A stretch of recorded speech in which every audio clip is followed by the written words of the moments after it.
All right. So I'm back here with the Asus Zenfone 9, and I'm a little disappointed. And I'll tell you why, but that's not going to be the first thing I talk about, because overall, I think this is a good phone.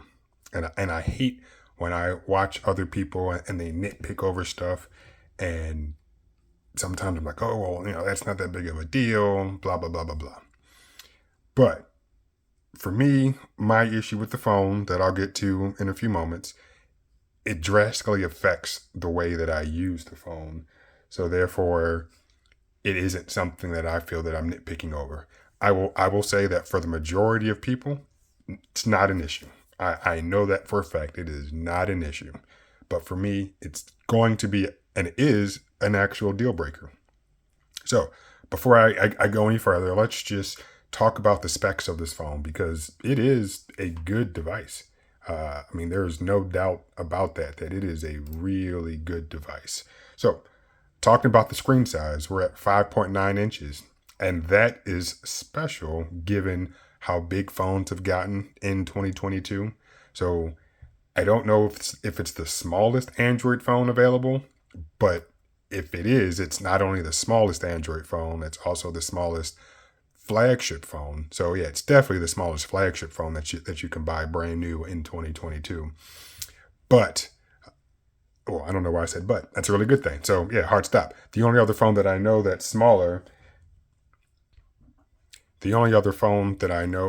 smaller is the iPhone 13 mini or iPhone 12 mini. Okay.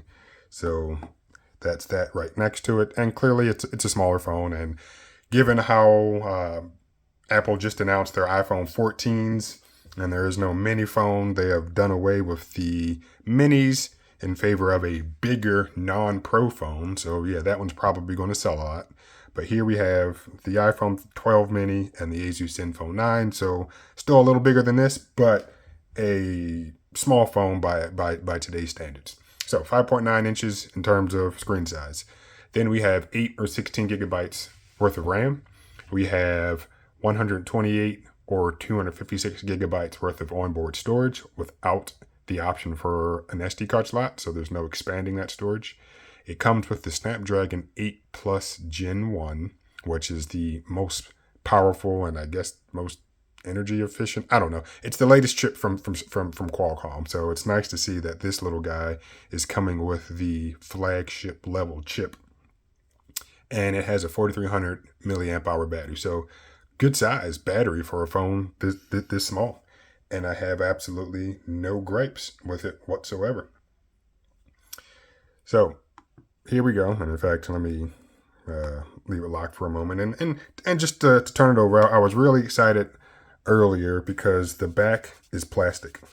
And to have a plastic phone without that doesn't have a glass or a metal back for me is outstanding because I don't feel like I need to put this phone in a case at this point. And that, yeah, it's cost savings if you want to look like that. I mean, that case that I have on that iPhone, I got from Walmart for literally $5. So not necessarily a huge savings. I'm not the type of person that's going to spend $50 on a case, but it is one less thing to buy. And if you want a case, one actually came in the box. So good for you if you actually want one. But yeah, I do not require a case for this phone. You see the cameras right here. They're pretty large. I'm not a camera guy, so I'm definitely not going to get into the specs on that because I feel like I wouldn't do them justice. When it comes to the SIM cards, you have your standard SIM card tray down here. And what's different about it, so I guess I shouldn't say standard, is that this phone allows for dual physical SIMs.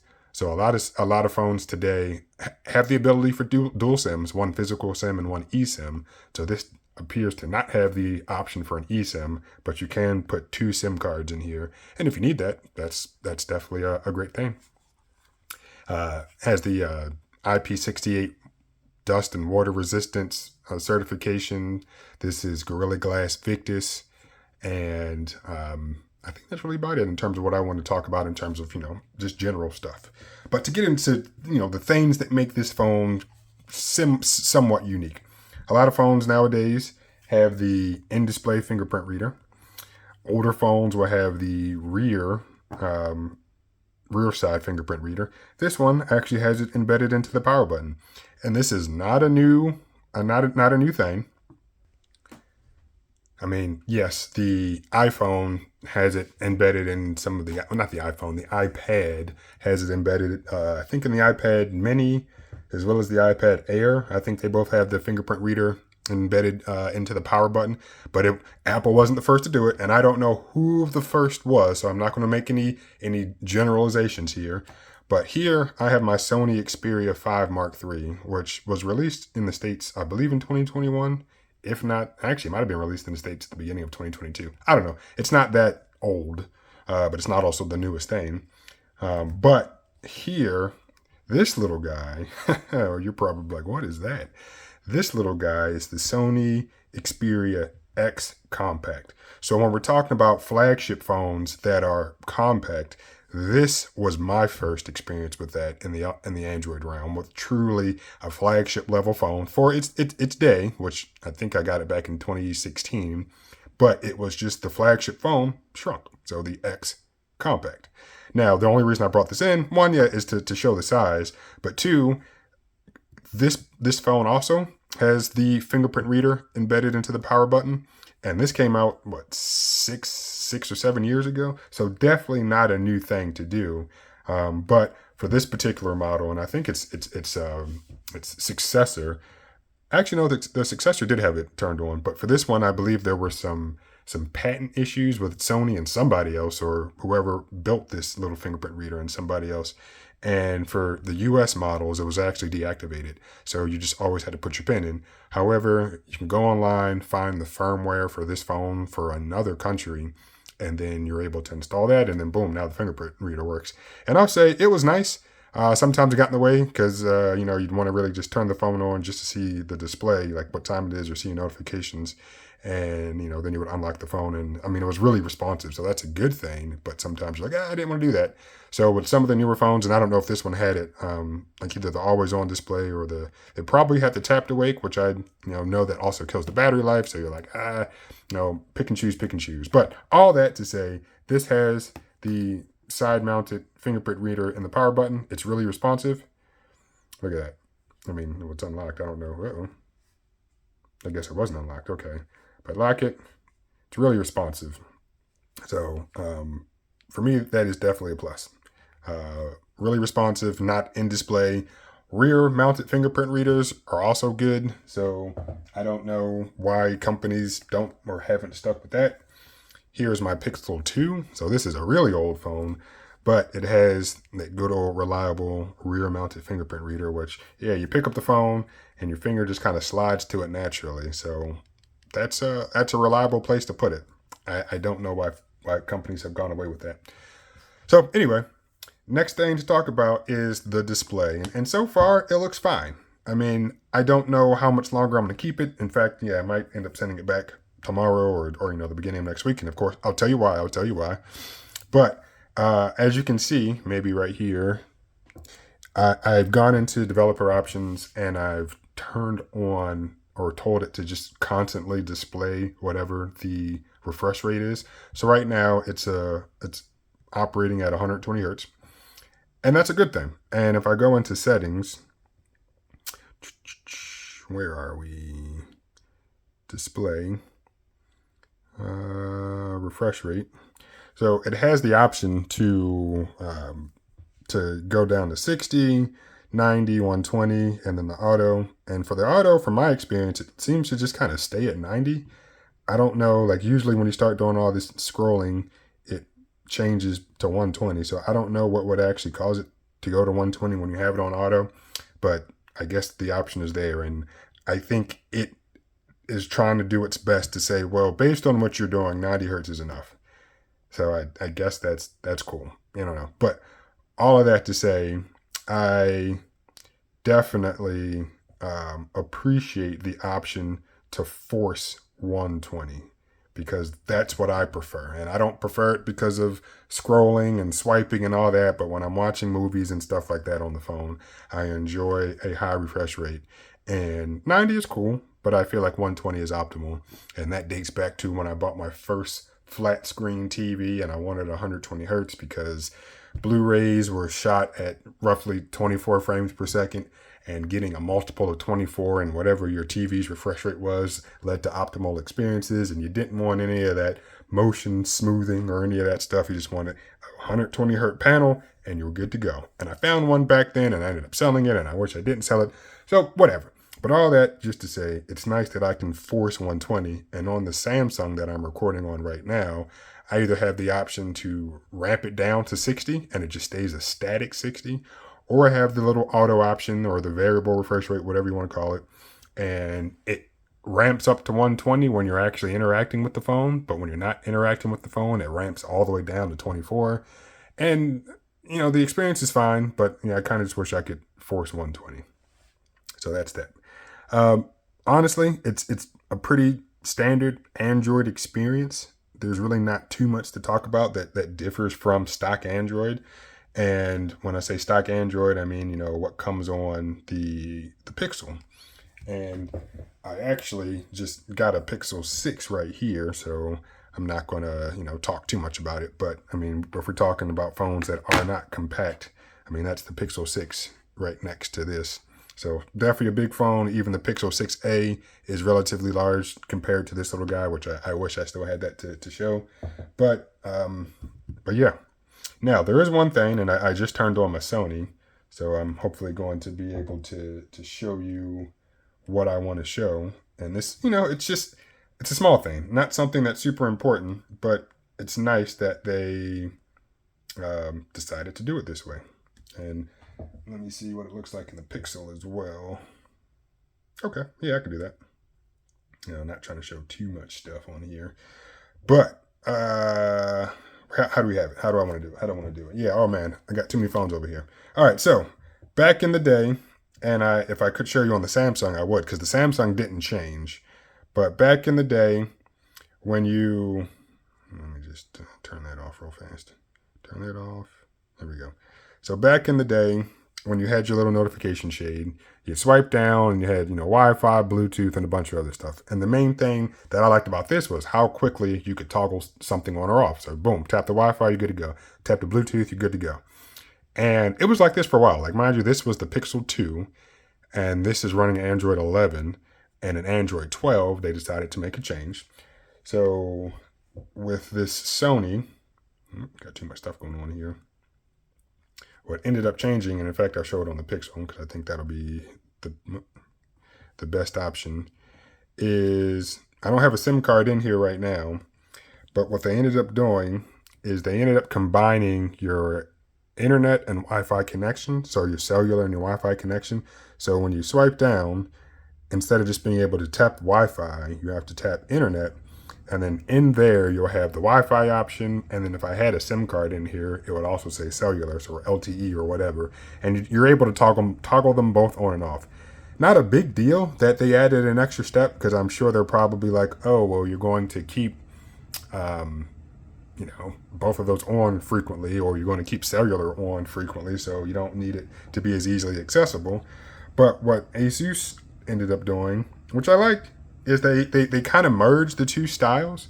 So you have the mobile data option right there, and then you also have the Wi-Fi option right there. So the form factor is still the same. They've adopted that new design language, but they ended up keeping those two things separate. So is that super important? Absolutely not. But it's nice, and I don't know why, I guess Google decided to do it, because on the Samsung right here, which is a newer phone, they still have it kind of like how the Pixel 2 is, or Android 11 really. The Wi-Fi is separate, Bluetooth, all that. They're all separate little icons that you can tap and go about your business. So overall, the phone is good. I'm not an in-depth reviewer who does all the stuff. I mean, if you want to read about it, by all means, go online. There are other YouTubers who actually do this for a living, so they've done all the tests. They have the expensive filming equipment, the perfect lighting, so forth and so forth. But for me, this is a deal breaker. Like, it absolutely is. So for a long time, I'm going to say a long time, it's really only been, actually it has been Since I was talking about this phone, this Sony Xperia X Compact was my first phone that had a USB-C port on it, and this port right here, which back then I didn't care about too much because I really just wanted the form factor. This port is a USB 2.0 port, so it operates at USB 2.0 speeds, and that is 480 megabits per second. So back in 2016, I guess I wasn't really transferring too much information on and off the phone. I was using Spotify, streaming music, but downloading music, but that had nothing to do with this port. And as time has gone on, which it's weird that port itself even was USB 2.0, but most USB-C ports are USB 3 or greater. So you have your 3.1, 3.2, then they renamed them to something else.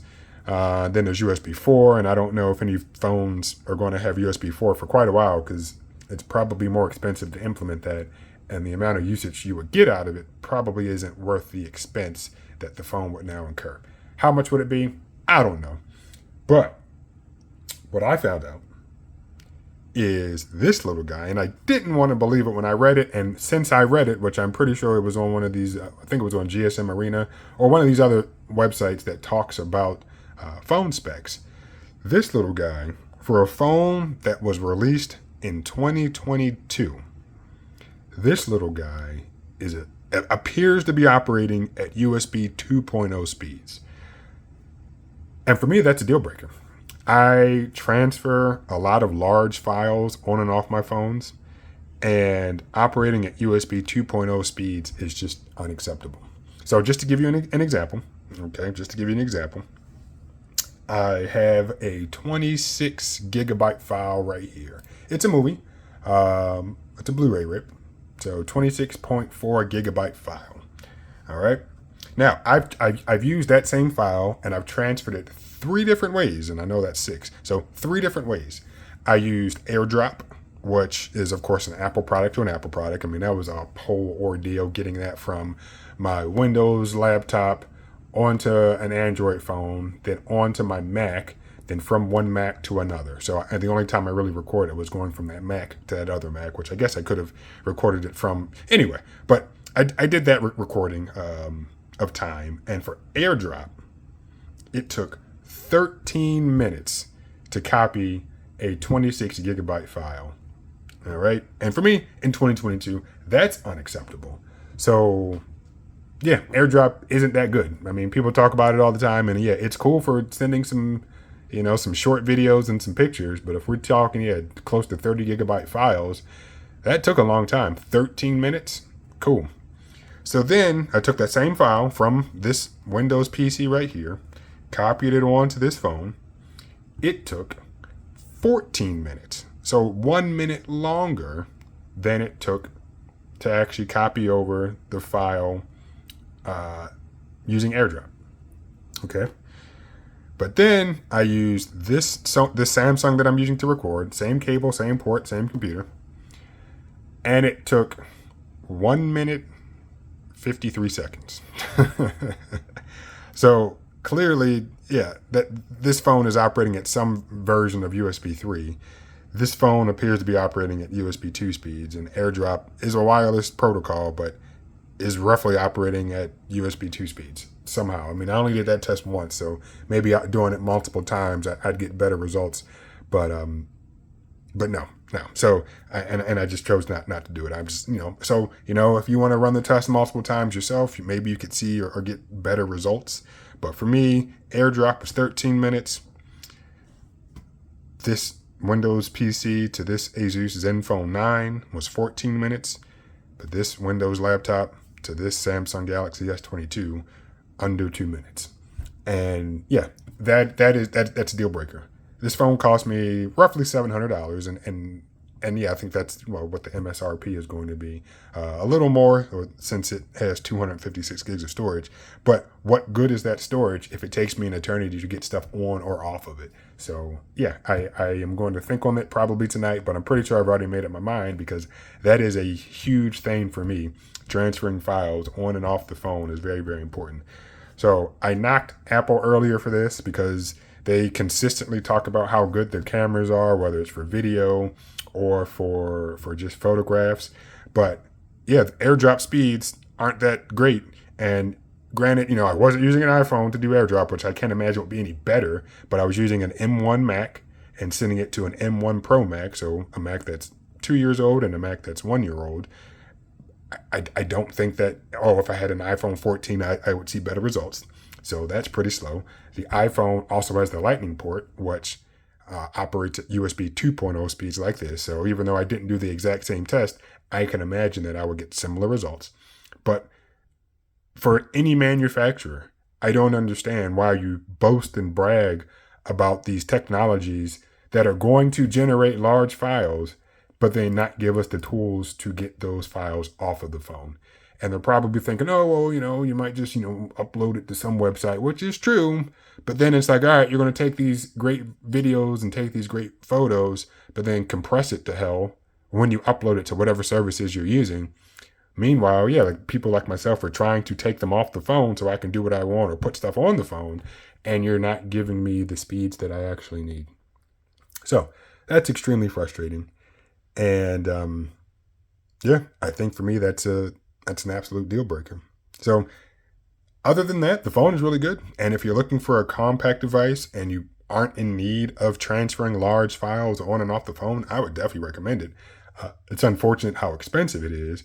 And in a world where the iPhone is supported for 5 to 7 years, I mean, I think 6 is really what it is, but I'll just say 5 to 7 years. And the Samsung Galaxy is going to be supported for 4 or so years, and the Pixel is going to be supported for 4 or so years. Galaxies are being pretty much given away right now. If you go to your carrier, they'll almost just give it away to you. Pixels start at $600 brand new, but you can easily find one used. I mean, this little guy I paid $300 for, so less than half of the cost of this. So this was $300, $330, I think. So after tax, this was $700 something after tax. So literally half the price, but it's going to be supported for way longer. Right now, it's looking like this might get 2 Android updates, which I think it's almost a slap in the face, because if they release this phone with Android 12, even though Android 13 is already released, I'm fairly certain that Android 13 upgrade is going to count as your first operating system upgrade, which I'm like, well, that's really some BS right there. Like, no, you're just late. So this phone should be released with Android 13 on it, or be have it available shortly thereafter.